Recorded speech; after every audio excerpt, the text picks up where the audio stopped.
A few years back, people hailed the introduction of e-books as the beginning of the end for the printed page. Who could compete with electronic ink? Well, it turns out that real books are now making a comeback. Daniel Ranches reports. The appeal was clear. With the purchase of an e-book reader, all the world's accumulated knowledge was there, ready at your fingertips. Here's Kindle Touch. From 2010 to 2014, the US witnessed a surge in sales of the high-tech readers. It was a dark and stormy night. The closure of bookstore giant Borders in 2011, which had hundreds of stores across the US, also appeared to sound the death knell for real books and physical stores. But there's a new plot twist. It seems consumers crave the old-fashioned book-buying experience. Although I'm an IT techie, I still grew up with the love and feel of actually holding a book. You know, highlighting it when you see those parts that make you think, wow, this touched me. Bookmarking those pages where you're like, I'm going to go back and not forget where I left that mark at.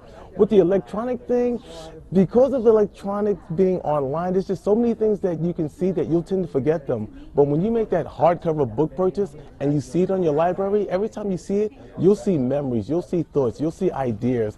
It turns out that US retailers are now turning the page on real book sales.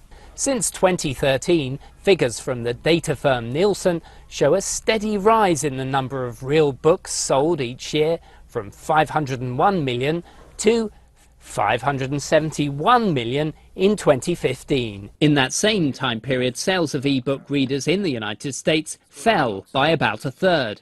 Pablo Sierra senses this is the right time for him to take a risk, opening up his own used bookstore in Washington, D.C.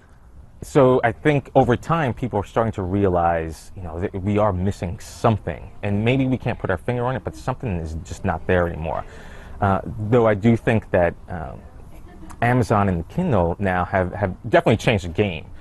They've changed the game, especially in economics, where now people do expect their pricing for books to be a little bit more affordable. Experienced booksellers such as John Purvis at Politics and Prose say the decline and fall of real books has always been a tall tale peddled by the media. The commentators were saying, well, one might have to win out over the other. And that commentary has sort of faded away now, because what's happened is people have bought e-book readers and they found that maybe for them e-book readers are great for some type of books or some type of experiences, but other times they want physical books.